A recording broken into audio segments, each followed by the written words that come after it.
On March 1st, 1932, a child was taken from his nursery. This is when darkness changed the law, the Lindbergh kidnapping, and the federal law that followed.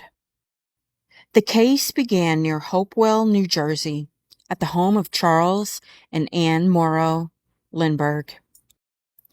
Their 20-month-old son, Charles Lindbergh Jr., was discovered missing from his second-floor nursery.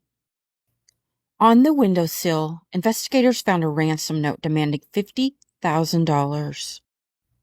Outside, there were muddy footprints and a homemade ladder, but there were no usable fingerprints and no easy answers. Because Charles Lindbergh was already one of the most famous men in America, the kidnapping became national news almost overnight. More ransom notes followed. The demand increased. Every message brought more pressure, more fear, and more public attention. A retired school principal became involved as a go-between, using newspaper messages to communicate. The family paid the ransom, but the instructions they received led nowhere. On May 12, 1932, more than 2 months after the kidnapping, Charles Lindbergh Jr. was found deceased less than 5 miles from home. The case exposed a terrifying problem. Kidnappers could move across state lines faster than law enforcement could follow. At first, federal authorities had limited power.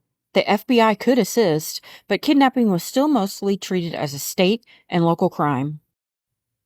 That same year, Congress passed the Federal Kidnapping Act of 1932. It became known as the Lindbergh Law. The law made kidnapping a federal crime when a victim was transported across state lines, giving federal investigators clearer authority to step in.